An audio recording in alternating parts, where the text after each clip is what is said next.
filosofía, arte y tecnología. Episodio 49. Hola, buenas tardes, bienvenidos. El día de hoy damos continuidad al tema de arte y memoria. Hoy estamos con Mónica Muñoz para platicar acerca de esta relación. Particularmente exploraremos el tema del arte y la memoria. Hola, Moni, bienvenida.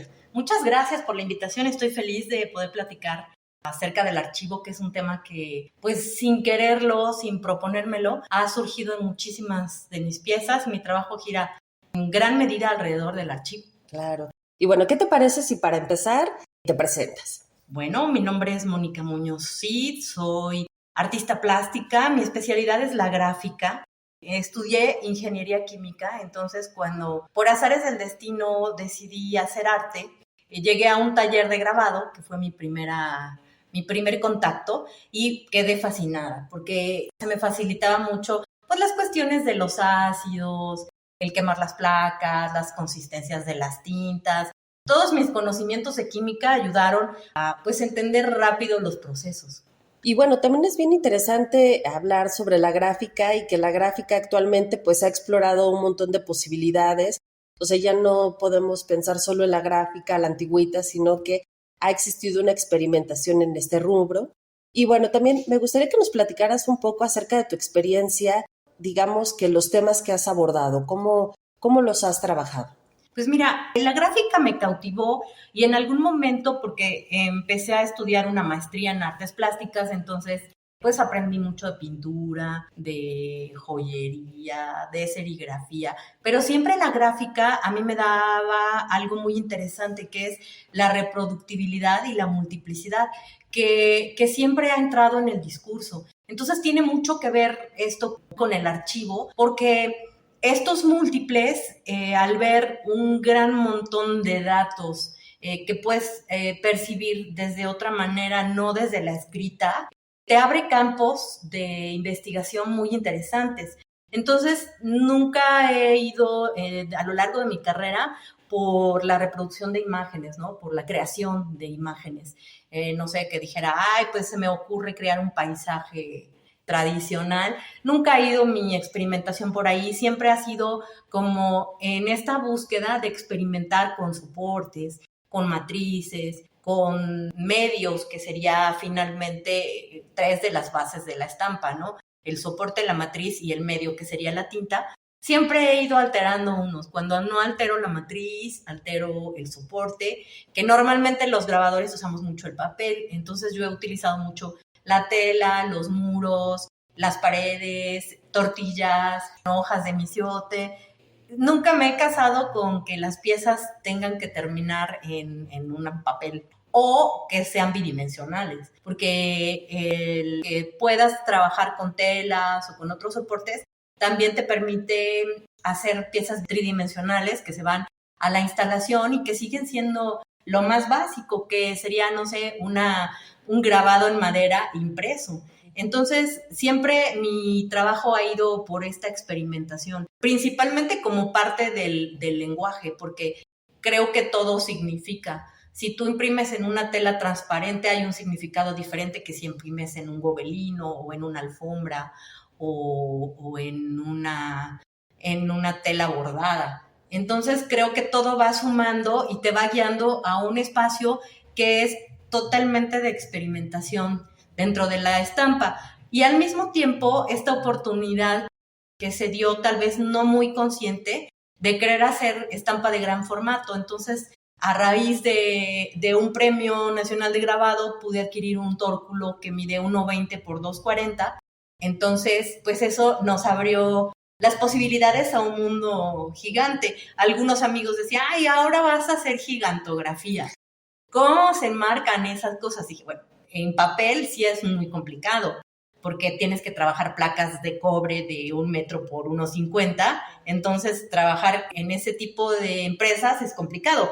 Pero si trabajas en tela, te abre un montón de posibilidades. Recientemente tuvimos una pieza que era la antimonumenta, la silueta de esta glorieta de Colón. Es muy importante para las mujeres en nuestra lucha y que representa pues muchas ideas con las que comulgo. Entonces se hizo una pieza que medía 12 metros por 5 de ancho, y finalmente es gráfica tradicional porque es una pieza colectiva que cada alumna o cada una de las artistas invitadas, en total 40, participaron alumnas mías de la Universidad Iberoamericana y de UNARTE y algunas artistas invitadas, que hicimos esta acción, imprimir esta tela gigantesca, cada una en su casa imprimió su placa, y luego nos juntamos, imprimimos la tela, la cosimos y la llevamos a la marcha. Entonces, todo este tipo de acciones es algo que a mí me gusta mucho y que creo que, a pesar de ser gráfica, toca otras formas de comunicación, de visibilización y de experiencia estética. Claro. Y por lo que podemos ver, mucho de tu obra cruza precisamente a partir del trabajo de investigación, pero particularmente de la memoria, ¿no? En este sentido, ¿cuáles serían como los temas que tu obra aborda en relación con la memoria? Pues mira, finalmente son temas sociales. Yo soy rata de ciudad, diría mi mamá. Entonces, son cosas que me preocupan en el entorno en donde vivo. Una de las piezas que le tengo mucho cariño es un mapeo de árboles cortados en la ciudad, en donde con una técnica de impresión japonesa manual, yo iba e imprimía, digamos que las huellas de los árboles que habían sido cortados. Iba directamente a los tocones, que así se llaman los restos de los árboles, y lo entintaba y lo imprimía en playeras para que estas playeras fueran usadas por personas y que después de tener un árbol desaparecido, tuviéramos a alguien que tiene esta bella imagen, pero que finalmente representa algo que ya no está. Y esta pieza terminó en la participación de más de 350 personas con playera puesta y que se llevaron un árbol a su casa para plantarlo y, digamos, que restituir esto. Entonces, este es el tipo de trabajo que me gusta. Estoy haciendo ahora varias piezas que también tienen que ver con archivo. Una es a raíz de una invitación que me hiciste para trabajar en el archivo municipal. Pues tuve oportunidad de estar visitando el archivo varias veces, darme cuenta del mal de archivo, porque no sabes, ante tantísima información es complicado encontrar las preguntas o los parámetros que van a regir tu investigación. Y un amigo historiador me decía, es que cuando tú estás investigando en el archivo debes tener muy claro de qué siglo a qué siglo, cuál es el tema, en dónde se sitúa. Y le dije, no, pues es que eso en nuestras investigaciones artísticas va al revés. Tú llegas y empiezas a saber de todo y ya decides qué es lo que te interesa o qué te atrapa. Entonces fue muy interesante y de ahí surgió una pieza que también está basada en un libro de cartografías de Puebla del siglo XVI, en donde podemos encontrar varios mapas, y pude encontrar espacios que son muy de mi interés.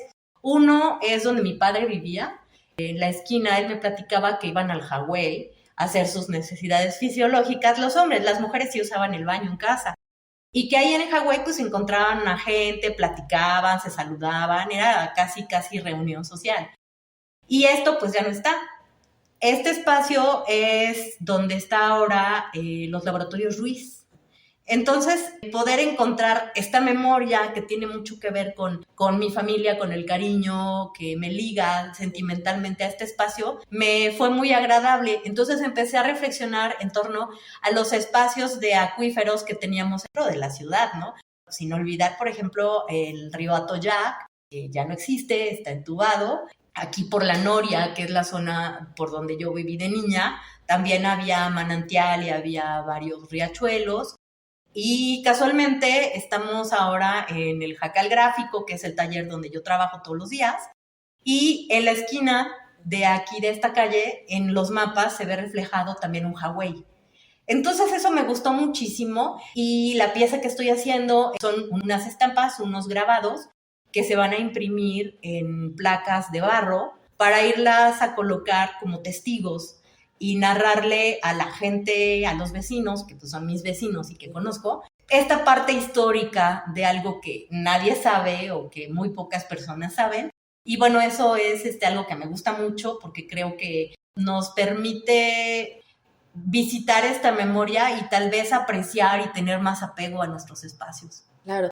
Y eso es bien interesante, porque finalmente, pues uno en su día a día, en la dinámica cotidiana, pues vives la ciudad de una manera distinta, sin tener en cuenta o sin saber cómo la ciudad se ha ido transformando a través del tiempo y que precisamente en este proceso de modernización de las ciudades, pues se entubaron un montón de ríos, mantos acuíferos y que de repente, pues también esto nos permite cuestionar nuestra relación con el agua actualmente, sobre todo ahora en temporadas de calor, cuando hay sequía, cuando nos damos cuenta que, bueno, finalmente pues es un recurso indispensable para la vida y que quizá no estamos cuidando de forma adecuada, ¿no? Y que también cuestiona las fugas o un montón de cosas. Absolutamente. Es poner en discusión, lanzar esta pregunta de qué decisiones hemos tomado con el agua. Y ya es un problema grave, pero creo que se va a poner aún peor.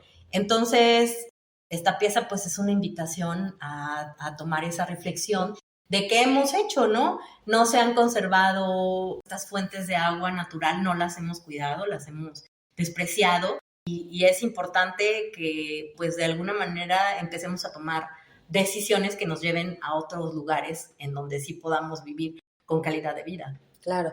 Y otra cosa que mencionabas que me gustó mucho es cómo se contrasta la visión de un historiador y de un artista al respecto del archivo. Y es algo que habíamos platicado, porque finalmente, pues el artista lo que busca es exponer, como bien señalas, alguna problemática, dejarse sorprender, pero lo importante es, pues también la intención del artista de acercarse a estos lugares donde yace una memoria, pues dormida, anestesiada para refrescarlo, ¿no?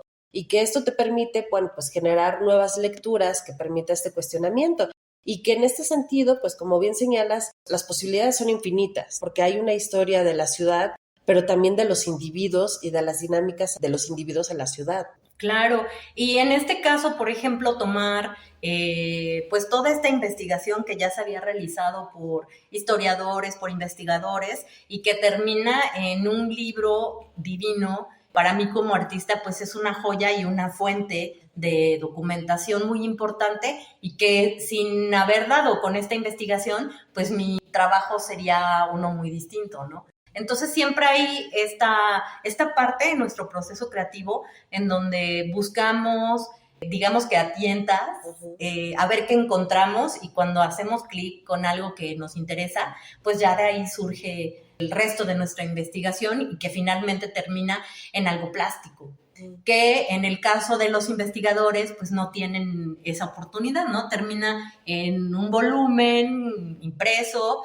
y en una investigación muy interesante, pero que a veces no llega a un gran número de personas y esto creo que es un granito de arena para contribuir a la divulgación de este tipo de investigaciones tan interesantes y de alguna manera también invitar a la gente a que conozca más al respecto, ¿no? Claro. ¿Tienes otras obras que juegan con esta idea de la memoria, del archivo sobre todo, ¿no? La idea del archivo como algo que es un conjunto de información, de datos, en muchas ocasiones de hojas que se quedan ahí y que se quedan en el olvido y que tú tratas precisamente de recuperar del olvido a estos archivos muertos, pero resignificándolos, ¿no? Sí, fíjate que hay otra serie que trataba del territorio y bueno, hay varias, ¿no? Porque este tema me ha interesado mucho desde hace tiempo. Hay unas cartografías en donde se relata por medio de la imagen los recorridos que hacían cotidianamente alumnos de la Universidad de UNARTE durante 5 años que van cotidianamente a la universidad, a su casa, siempre recorriendo el mismo trayecto y que en algún momento este espacio que hasta antes era desconocido se vuelve su territorio. Entonces son como un reflejo del espacio que ahora les pertenece por transitarlo. Entonces, esto para mí también es parte de un archivo. Y hay otro que es uno personal, porque hace muchos años yo estuve con un ballet folclórico viajando por muchos lugares en el mundo. Pero estas giras son de que te dicen, te vas a ir a Francia, pero no sabes a dónde vas a estar, cuánto tiempo, ni en qué lugares, no sabes nada. Entonces llegan por ti en un camión, te subes y te llevan a recorrer lugares que ni siquiera conoces. Hay un cambio bueno, obviamente en el idioma, entonces hay como mucho desconocimiento y una prisa brutal. Entonces yo cuando regresaba decía, a ver, ¿dónde estuve? Buscaba un atlas y empezaba a buscar. Ahora con Google es más fácil, ¿no? Pero en algún momento empecé a guardar los tickets de cosas que compraba y en el ticket hay un archivo porque viene el lugar en donde estás, la dirección, el país, hasta qué estabas haciendo, porque si el ticket es de un café, dices, sí, estaba en tal lugar tomándome un café y con quiénes, ¿no? Entonces hay un ejercicio de memoria después de la prisa y el cansancio que también se refleja en unas piezas que son unos grabados muy grandes de recorridos. Entonces, finalmente el archivo puede venir de muchos lugares. Claro. Y eso es lo interesante, ¿no? Y algo que es una característica del arte contemporáneo es esta posibilidad que tiene el artista de viajar al pasado a través de la investigación para retomar elementos y presentarlos en su aquí y ahora, pero ya recontextualizados. Entonces, me parece que ese es un ejercicio bien interesante que tú también has estado realizando, sobre todo con las últimas piezas, ¿no? Retomar elementos simbólicos que hablan de la historia de la fundación de nuestro país, pero tratando temas de actualidad.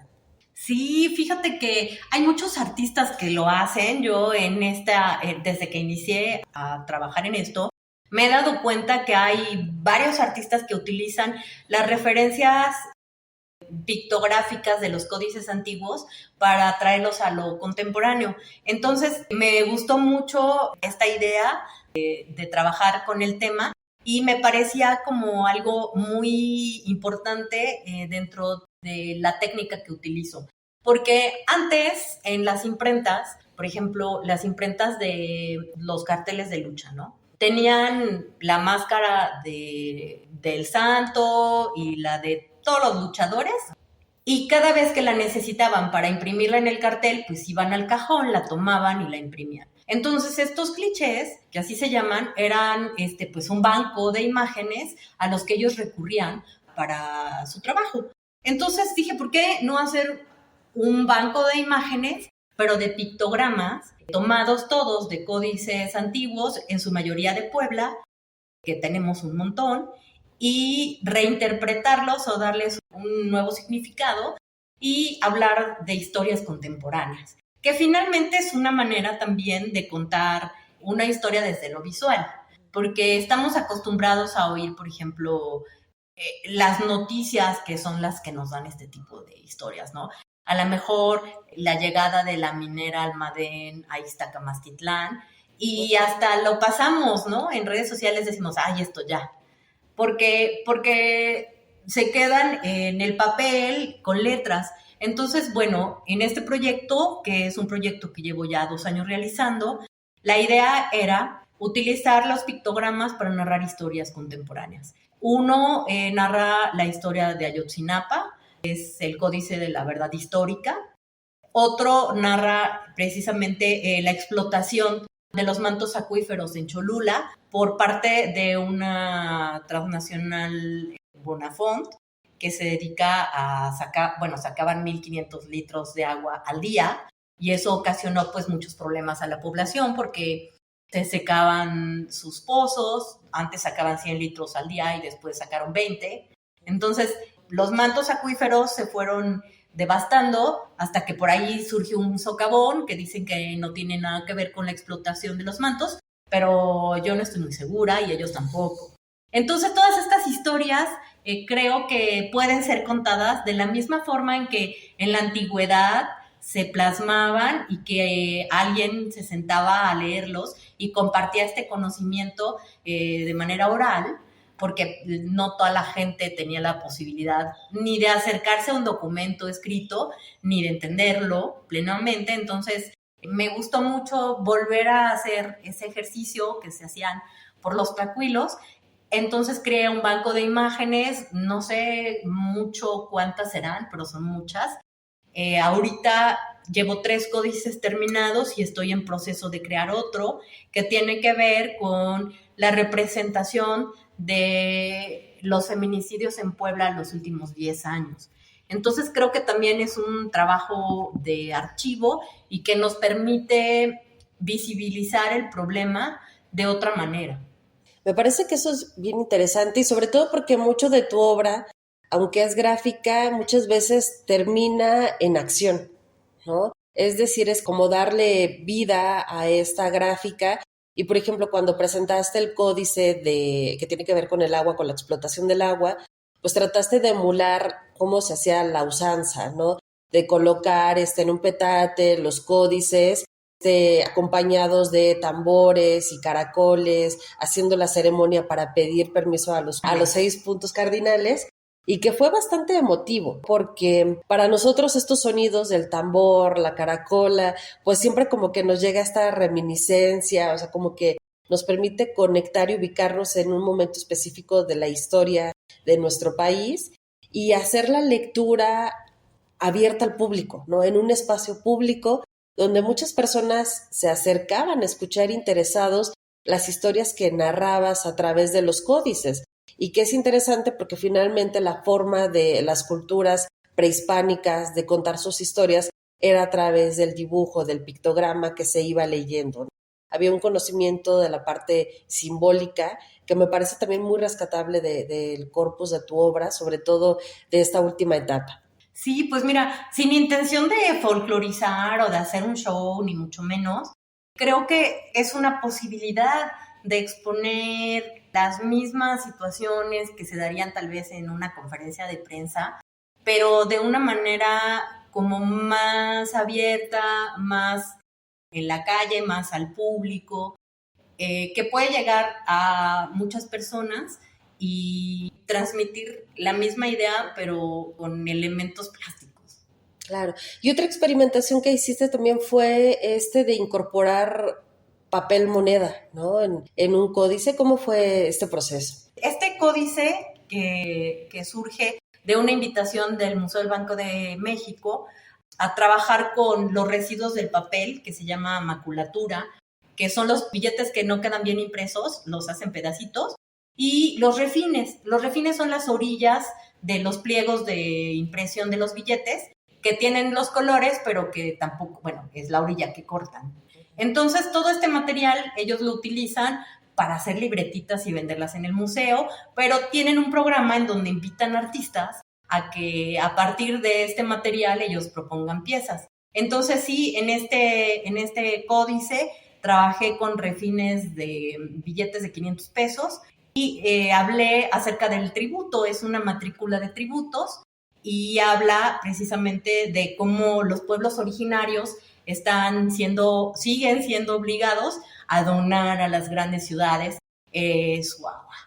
Está todavía expuesto en el Museo del Banco de México. Próximamente la semana que entra sale el catálogo y todavía lo pueden ir a ver, están muy a tiempo. Es una exposición, más o menos son, me parece que 30 o 40 artistas de toda la República y cada uno trabajando con su forma o su estilo de trabajo, pero a partir de este material.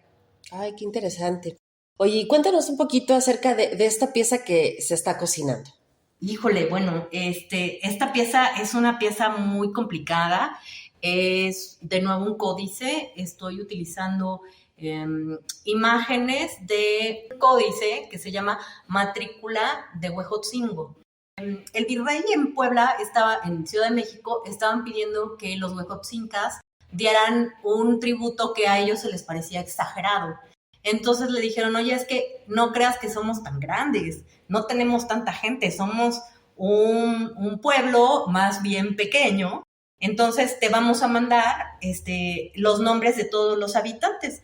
Y los huejotzingas, más o menos en 1540, por ahí, hicieron una matrícula con todos los topónimos y los antropónimos de las personas que habitaban. Entonces está la representación de la cara y su nombre ligado con la línea y su nombre prehispánico, ¿no? Entonces tenemos esa matrícula, es un gran documento porque tiene cientos y cientos de nombres.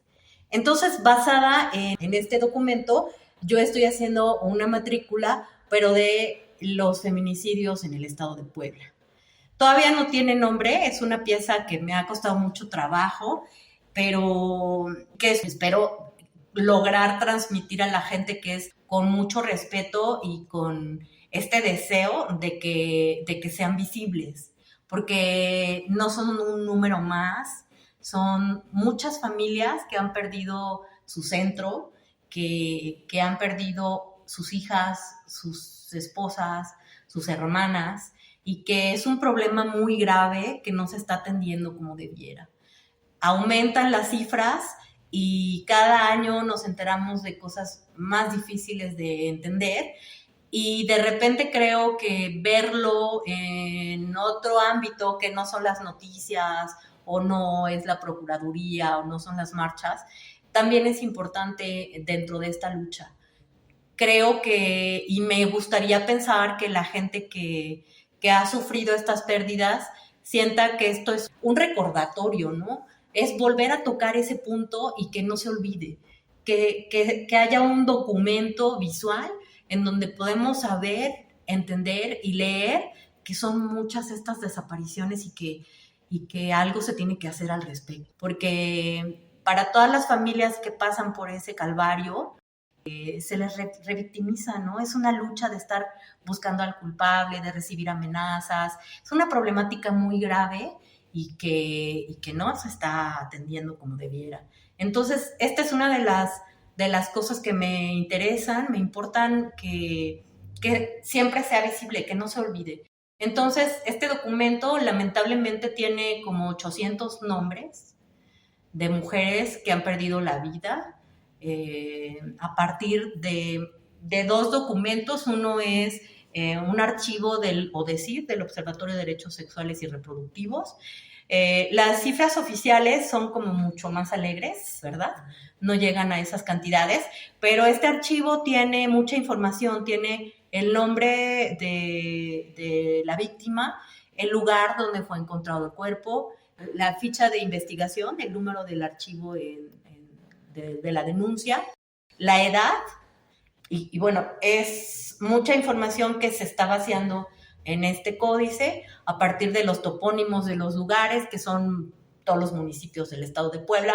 Algunos tienen 5 o 6, pero otros tienen muchísimas más, ¿no? En total son 800 nombres. Este archivo fue hecho por el ODECIR a partir del 2013 al 2020, y desde el 2020 a la fecha lo están haciendo en el IDIE de la Universidad Iberoamericana. Wow. Es un documento bastante complejo y que sobre todo recuerda la deuda, ¿no? La deuda pendiente que existe por parte de las autoridades del gobierno en estos casos, y que sobre todo pues señala la problemática que hay. Entonces nos damos cuenta que efectivamente pues hay cruces muy interesantes entre el arte y pues esta cuestión de la memoria, que es mantener fresco ciertas situaciones como este tipo bastante desafortunadas, ¿no? Y bueno, para cerrar, me gustaría que nos regalaras una reflexión. ¿Qué sería lo que tú podrías recomendar a estos artistas, a estos jóvenes que quizá no saben cómo acercarse a un archivo, que no saben cómo investigar? O sea, ¿qué es lo que podrías tú recomendarles? Pues mira, creo que es un proceso largo. Cuando una vez un artista me dijo, ¡ay, tú hiciste lo de los árboles! Sí, ¿cómo no se me ocurrió a mí? Y yo le dije, pues sí, qué raro, ¿verdad? Pero me puse a reflexionar que a él no se le ocurrió porque no está en contacto con la gráfica, no le preocupan esos temas, no estás pensando todo el tiempo en los alcances que puede tener la técnica. Entonces, esto es algo que se va dando con la práctica. O sea, no le tengan miedo al archivo. Sé que es apabullante, sé que llegas y dices, ¿cómo empiezo? Y que también la investigación es muy lenta, ¿no? Porque vas al archivo y dices, a ver, quiero esta foja, y puedes escoger 4, y luego a los 8 días ya te tienen ahí los documentos para que tú los leas, y te dices, ay, bueno, tenía una mención de 2 renglones y que no te sirve, ¿no? Entonces, es un proceso largo, pero actualmente también hay muchas maneras de investigar, ¿no? Y juntarse, hacer equipo. Esta pieza de la que te mencionaba, pues no hubiera sido posible sin un montón de gente que me ha compartido su conocimiento. De entrada, el ODECIR, luego la Ibero con Derechos Humanos, y luego la Escuela de Humanidades, y luego expertos en códices. También he tomado muchos talleres de códices. A mí siempre me han gustado muchos, entonces yo desde hace muchos años me sé pues algunos nombres en náhuatl de las fechas y de los números, pero ya para hacer esta pieza pues me ha adentrado y he devorado todo lo que cae. He estado, recientemente hubo una exposición de códices en Puebla, hace 2 años me parece, el año pasado. Entonces pues estuve yendo ahí varias veces, tomar registro, analizarlos. Ya compré todas las revistas de Lina que hablan de códices y platicado con mucha gente, ¿no? Con historiadores de Oaxaca, con historiadores de Puebla, con Carlos Maceda, que ha sido ahí mi coach. Entonces, pues es platicar con muchos expertos. Esto es algo multidisciplinario que finalmente va a terminar en una pieza que son 70 hojas, pero trae el trabajo de mucha gente. Entonces, para los artistas que están pensando en acercarse al archivo, pues no le tengan miedo y no desistan. Y es un proceso que no es de 3 meses. Claro, y yo creo que también eso es como lo padre del arte, ¿no? Que siempre confluye con otras disciplinas, con otras áreas, y al final nos damos cuenta que todo tiene que ver con todo, ¿no? La parte plástica, la parte histórica, social, la ciencia. Entonces me parece que son ejercicios muy interesantes, ¿no? Y bueno, ¿con qué te gustaría cerrar? Pues con mi agradecimiento a ti, Marisol, y Alejandro Maimone, porque el libro en donde me estoy basando es de él. Y pues también te sientes arropada con colegas que les interesa estas formas distintas de ver el archivo y que te impulsan y que te van guiando, porque desde las artes plásticas no siempre tenemos los recursos, ¿no? Entonces, la forma de aprender a trabajar con el archivo es eso, y yendo a los archivos, trabajando, dedicando muchas horas a entender, a analizar los datos y a tomar una postura. Yo he estado todas estas semanas imprimiendo las fechas, pero en las tardes que no estoy aquí en el taller, investigando y traduciendo las fechas actuales al náhuatl y que pueda decir que el 14 de febrero es el 6 flor 5 pedernal. Pues todo eso es posible gracias a la investigación que se hace en archivo. Wow. No, pues un trabajo increíble y vamos a estar compartiendo en nuestras redes sociales, las redes de Moni, para que pues le echen un ojo al trabajo, a todas estas obras de las cuales nos ha platicado el día de hoy. Y bueno, pues por hoy lo dejamos hasta aquí. Hasta la próxima. Muchas gracias. Adiós. Chao.